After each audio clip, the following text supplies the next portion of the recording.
Bonjour à tous. Aujourd'hui, on va faire le cours sur l'état gazeux, qui est un titre du chapitre des états de la matière. Donc, le premier titre, c'est les gaz. Après, on va faire les liquides, les solides et les états intermédiaires. Comme vous pouvez le constater, l'état gazeux est présent dans notre environnement, dans le corps humain, à l'extérieur du corps humain, au point de vue microscopique, au point de vue macroscopique, même au point de vue astronomique. Donc ici, par exemple, cette petite vidéo, donc c'est du chlorure de zinc. Donc le chlorure de zinc avec de l'eau, donc il y a apparition de petites bulles de gaz. Donc cette réaction chimique, elle vous donnera des bulles de gaz. On peut aussi trouver dans l'univers, il y a plein de gaz. Comme par exemple ici, la planète Jupiter, elle est formée de gaz. Ce n'est pas comme notre planète, par exemple la Terre, qui est formée de gaz, de solides et de liquides. Ici, les scientifiques disent que c'est une planète gazeuse. D'accord? Elle est pleine de gaz. Donc ça, c'est Jupiter. Donc pour l'état gazeux et pour l'étude de ces états ou de cet état, les scientifiques ont modélisé plusieurs modèles. Donc on fait plusieurs modèles. Parmi les modèles les plus connus ou plus précisément pour votre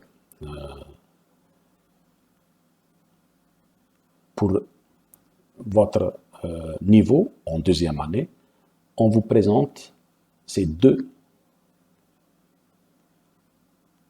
modèles suivants. Donc, il y a le modèle des gaz parfaits, il y a le modèle des gaz réels. On va commencer par le modèle des gaz parfaits. Donc, un gaz au point de vue microscopique, c'est quoi? Indépendamment des modèles qu'on a déjà cités. Donc, c'est juste une petite définition d'un gaz. Un gaz est constitué de particules en perpétuel mouvement. Ces particules peuvent être des atomes, des molécules, des ions ou même un mélange d'atomes, de molécules et d'ions. D'accord? Ces particules interagissent entre elles, mais au point de vue microscopique, uniquement des points, ce qu'on appelle des particules points. C'est des particules modélisées sous forme de points. Dans une enceinte, bien sûr. Un gaz parfait, c'est quoi? Ou quand est-ce qu'on peut parler d'un gaz parfait? Si il y a ces conditions. S'il y a ces conditions, on peut modéliser le gaz comme un gaz parfait. Donc le système doit être isolé, adiabatique. Donc isolé, aucun transfert de matière de l'extérieur. Les particules constituant un gaz parfait sont modélisées par des points, comme on a pu le voir dans le schéma précédent. C'est des points. La taille de chaque particule est négligeable devant la distance interparticulaire. Donc la distance interparticulaire, elle est très grande devant la taille des particules. Les particules ont une masse Hein, donc, ce n'est pas des points avec une masse est égale à 0. Non, elles ont une masse. Hein. Aussi, l'autre condition, pas d'interaction, ni attraction, ni répulsion entre des particules, hormis les collisions entre elles. C'est-à-dire qu'il peut y avoir des chocs entre deux particules, mais il n'y a pas ni attraction ni répulsion. C'est juste quelque sorte de petites sphères, hein, donc ni chargées, ce n'est ni des ions, ni des dipôles, ni rien du tout, c'est uniquement des points, des petites sphères, donc qui n'ont pas d'attraction ni répulsion entre elles. Elles peuvent avoir des chocs, mais pas d'attraction ni répulsion. Comme vous pouvez le voir ici, les particules sont en perpétuel mouvement. Donc les particules sont en perpétuel mouvement, elles bougent, donc elles bougent comme celle-là par exemple, elle peut venir ici frapper et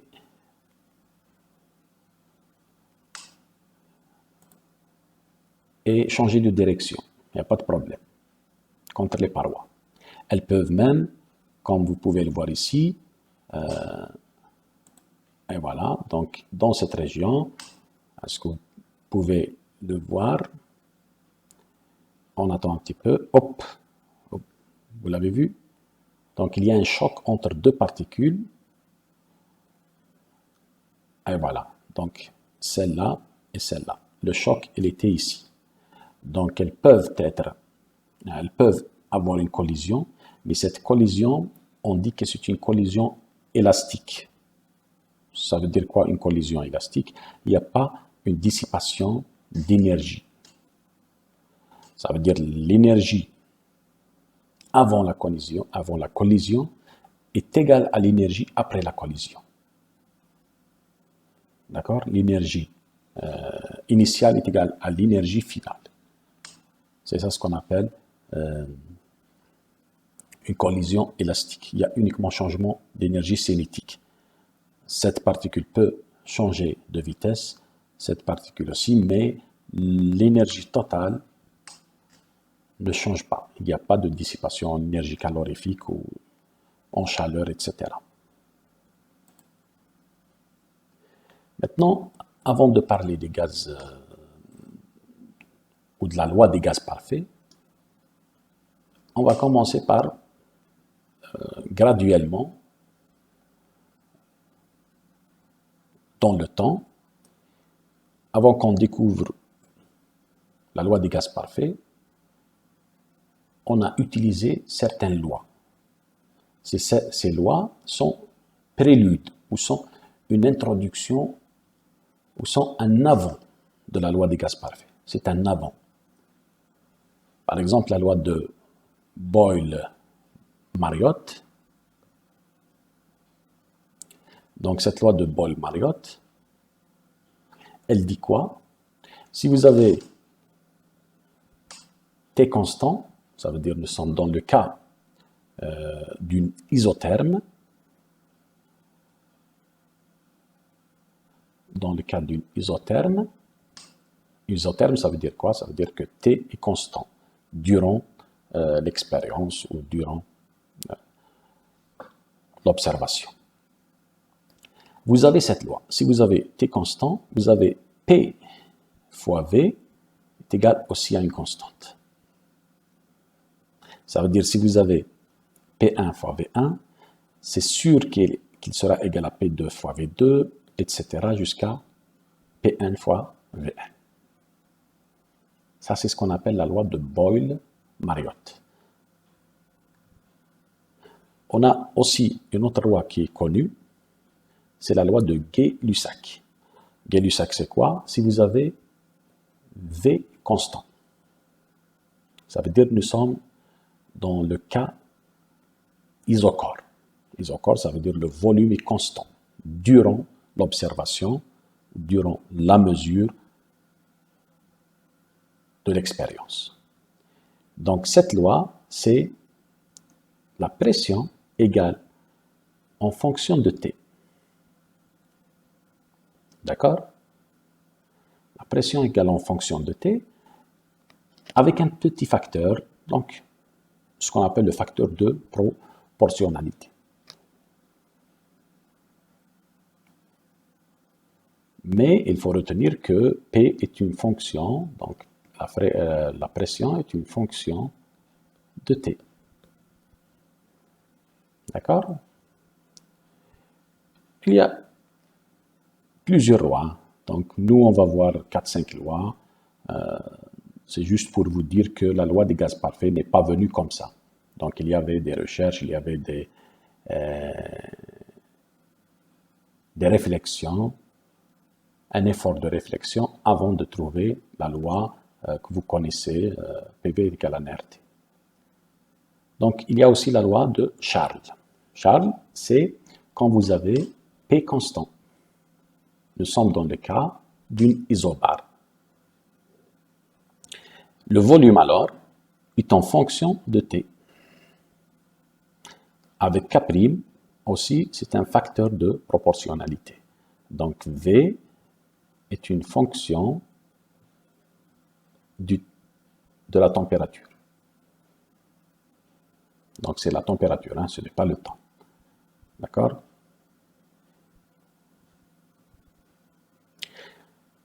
On passe maintenant à la loi d'Avogadro. La loi d'Avogadro, elle vous dit quoi? Elle vous dit que si vous avez un système où il y a un gaz parfait, donc des particules point, avec N1, donc le nombre de ces particules, d'accord? Un autre système avec un nombre, c'est d'autres particules, hein, ce n'est pas les mêmes particules. Donc ici, par exemple, c'est particules d'hydrogène H2, ici c'est des particules d'hélium, donc c'est différentes natures. Si nous sommes dans ce cas, et vous avez la même pression ici et ici, le même volume, donc le même récipient, ou le même volume du récipient, et à la même température, forcément, tout ça va vous donner N1 égale à N2. Ça veut dire ce N1, le nombre de particules point dans ce récipient devrait être égal au nombre de particules dans l'autre récipient. Donc ça, c'est la loi d'Avogadro. Il y a aussi la loi de Dalton. La loi de Dalton, c'est quoi? Donc si vous avez 4 récipients de volume qui sont égaux, donc V1 est égal à V2 est égal à donc V3 est égal à V4, donc c'est le même volume du récipient. Si dans le premier récipient ici, vous avez une espèce de particules, donc on va dire que c'est de l'hélium, par exemple, avec une pression P1. Si vous avez dans l'autre récipient, le deuxième ici, une autre espèce de gaz avec une pression P2, et dans le troisième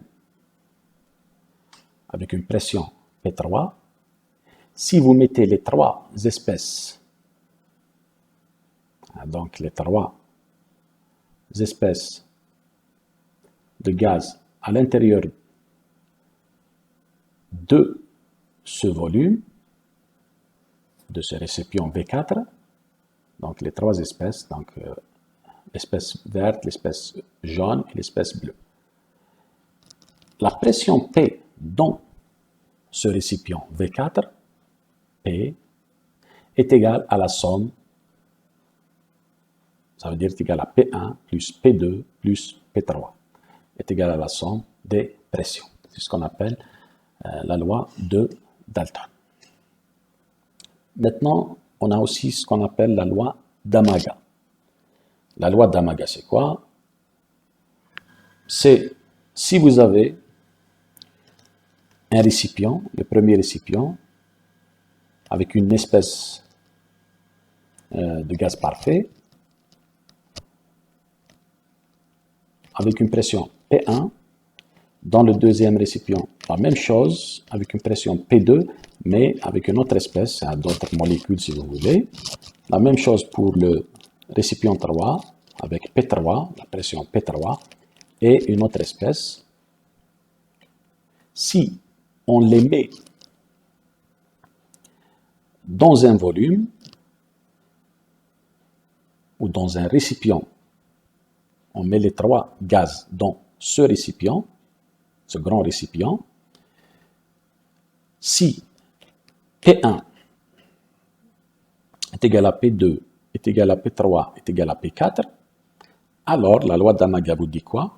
Le volume total, celui-là, est égal à la somme des 3 volumes précédents. Donc, V1, V2 et V3. D'accord? Ça, c'est la loi, ce qu'on appelle la loi d'Amaga. Maintenant, ces différentes lois nous conduisent à une loi générale, si vous voulez, qui englobe toutes ces lois. C'est la loi d'état des gaz parfaits. Donc, PV égale à nRT. On va définir c'est quoi ces grandeurs. Donc, pour le P, c'est le nom, c'est la pression. La dimension, c'est ml-1, T-2. L'unité, c'est des pascals. En système international, c'est des pascals ou c'est des newtons par mètre carré. Donc, le pascal, c'est quoi? C'est des newtons par mètre carré. Vous avez le V, c'est le volume. La dimension, c'est L cube. C'est des longueurs au cube. Et l'unité dans le système international, c'est des mètres cubes. Donc, on utilise des mètres cubes, non pas les décimètres, ni les centimètres, ni millimètres cubes. D'accord? Pour le petit n, donc celui-là, c'est le nombre de moles. La dimension, c'est grand N. Et l'unité, c'est mol. D'accord? Sans E. Il n'y a pas de E à la fin. D'accord? Pour l'unité, on ne met pas le E.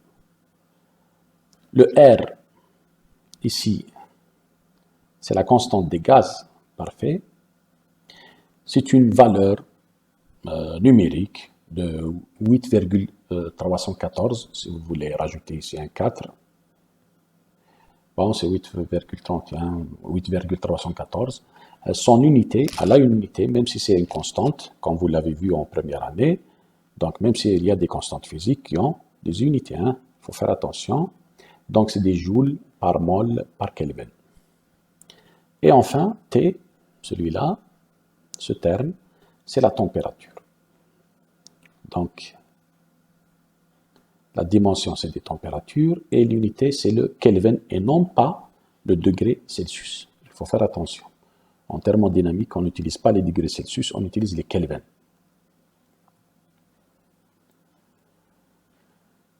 Donc, on va voir maintenant, on va passer à ce qu'on appelle la théorie cinétique, si vous voulez. Donc, ici, on ne va pas parler de théorie cinétique.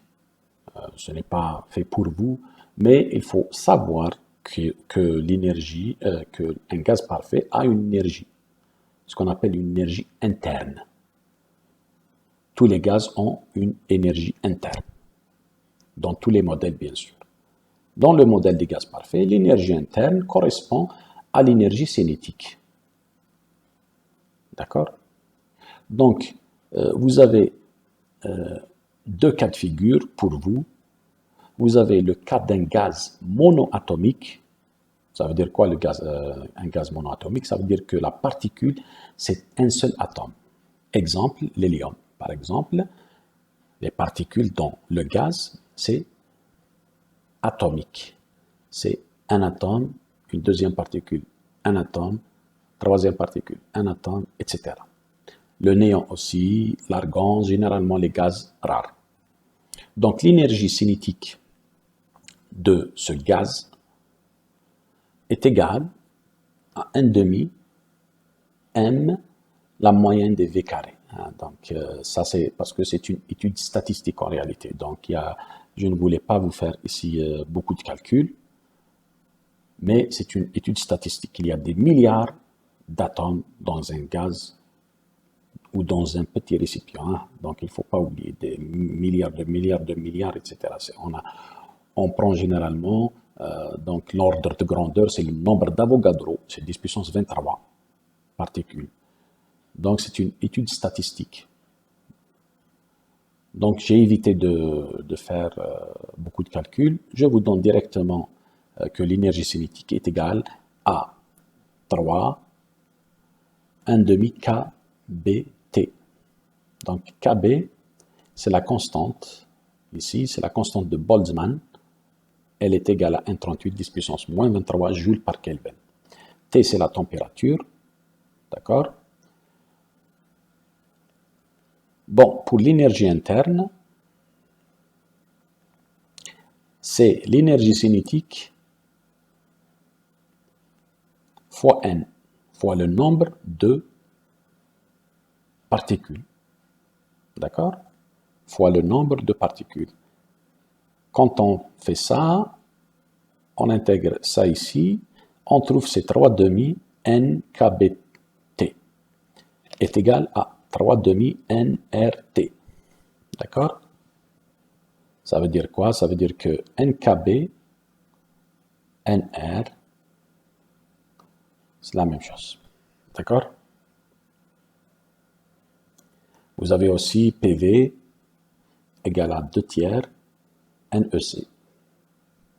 Vous avez N, le nombre de particules, est égal au nombre de moles fois le nombre d'Avogadro. Donc celui-là, c'est le nombre d'Avogadro. Celui-là. D'accord? Ça, c'est le nombre de moles et non pas de particules. Le nombre de moles. Et le grand N, c'est le nombre de particules.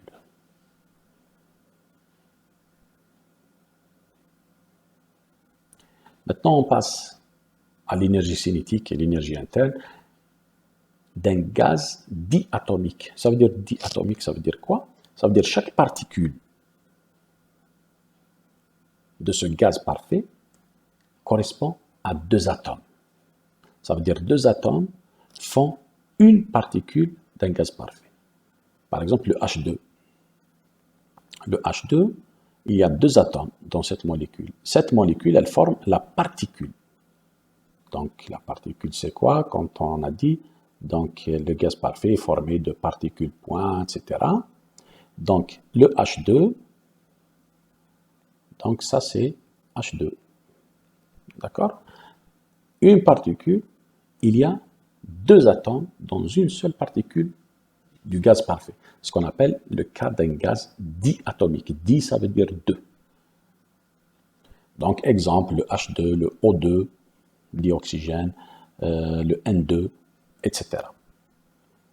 L'énergie interne de ce genre de gaz, U est égal à N, nombre de particules, celle-là, et non pas le nombre d'atomes. D'accord? Il faut faire attention. Ce n'est pas le nombre d'atomes, mais le nombre de particules fois 5 demi kBT. En fonction de R et T, c'est 5 demi, d'accord, NRT. D'où vient ce 5, le 3 d'avant qu'on a vu? Ça, c'est les degrés de liberté. Si vous avez une particule monoatomique, vous avez les 3 degrés de liberté de translation. Maintenant, si vous avez une particule avec 2 atomes, donc H par exemple et H, vous avez la translation suivant X, Y et Z, suivant l'axe X, Y et Z, X, Y par exemple et Z, et vous avez aussi les rotations.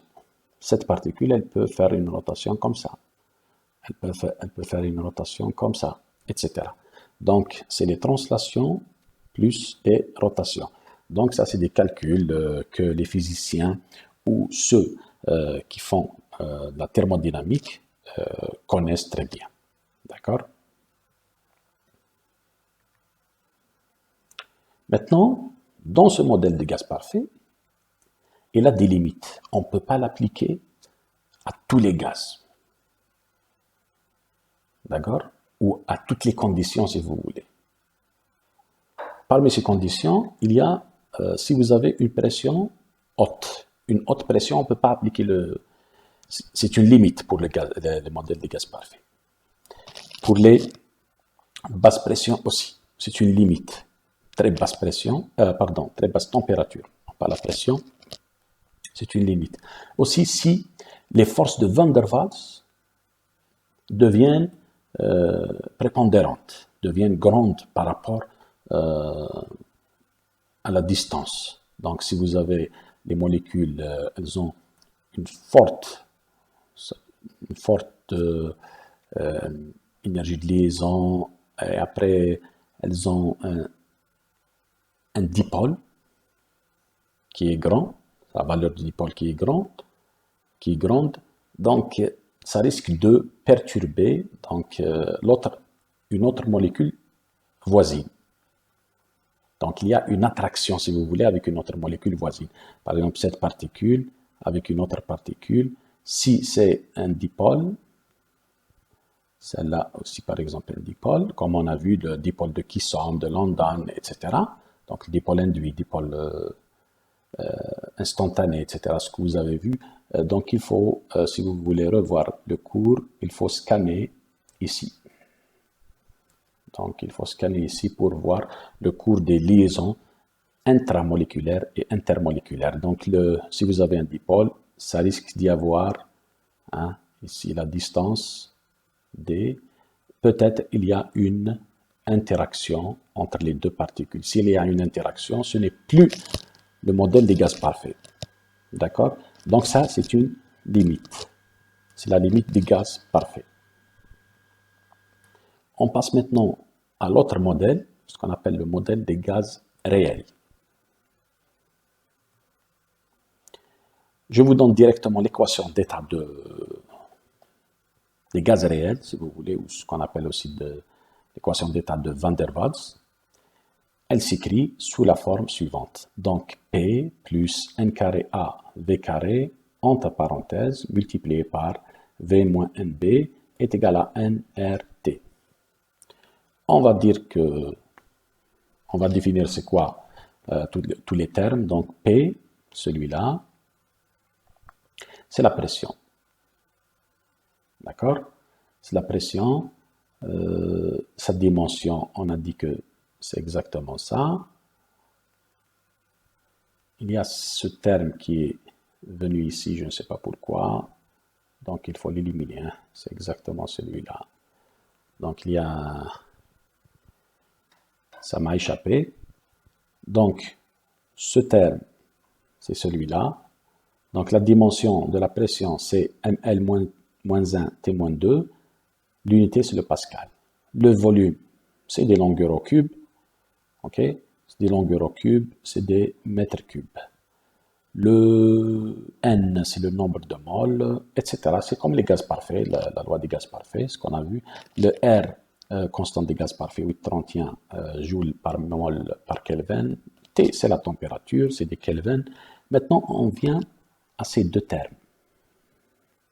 Ce qu'on appelle les termes de correction. Donc, les termes de correction, c'est celui-là et celui-là.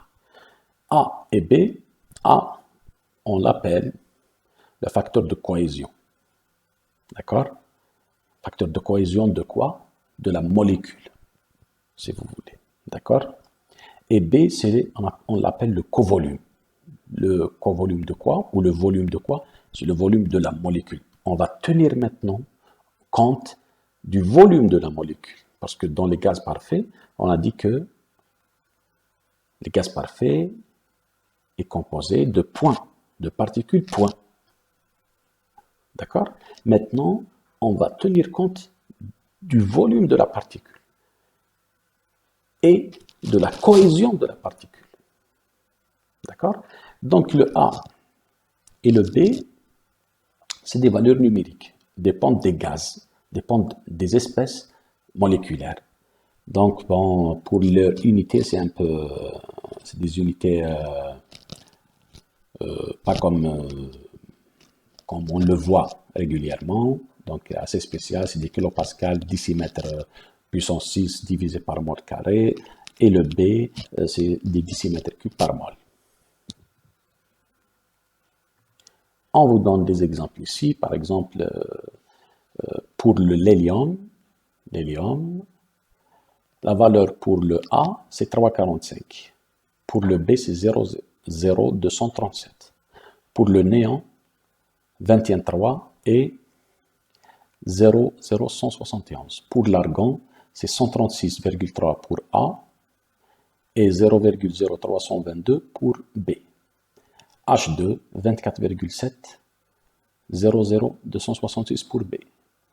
N2, H2O, l'air, etc. Donc, je vous donne uniquement ces 6 ou 7. Donc, 1, 2, 3, 4, 5, 6, 7. 7 exemples, c'est suffisant. Surtout, généralement, hein, donc, H2O, la vapeur d'eau, l'air, l'hélium, c'est utilisé. H2, hydrogène, dihydrogène, etc. Maintenant, il y a une relation, bien sûr, de l'équation d'état des gaz réels et de l'équation d'état des gaz parfaits. Les gaz parfaits, c'est cette équation. En réalité, la loi des gaz réels, c'est on appelle ça avec des corrections. Avec des corrections, ces corrections sont ce terme et ce terme. D'accord? Si on enlève ce terme et ce terme, on retombe sur PV. Donc, imaginez que celui-là est négligeable. Ce n'est pas zéro, mais bon, on va faire ici. Négligeable, ça veut dire devant la pression, c'est vraiment très petit. D'accord? Celui-là aussi négligeable, devant le volume, le NB, il est très petit. D'accord? Donc, je vais effacer le 0. D'accord? On dit que c'est négligeable, devant P, devant V. Si on néglige les deux termes, NB et N carré A sur V carré, on retombe, donc le P c'est celui-là, le V c'est celui-là, NRT c'est le NRT des gaz parfaits. On retombe sur la loi des gaz parfaits. Donc il y a une relation où l'équation d'état des gaz réels, c'est une équation d'état des gaz parfaits avec des corrections. C'est tout. Bon, je crois que ce que vous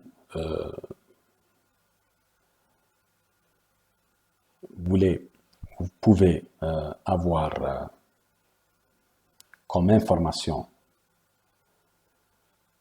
sur les gaz, c'est suffisant. Ce n'est pas vraiment un cours de thermodynamique, c'est juste un petit rappel. Je vous donne le nécessaire. Bon, bien sûr, s'il y a des questions, des commentaires, je suis disponible, comme toujours sur le e-learning, sur ma chaîne YouTube personnelle, sur la chaîne YouTube de la faculté, sur mon email, il n'y a pas de problème. Donc, n'hésitez pas. Sur ce, je vous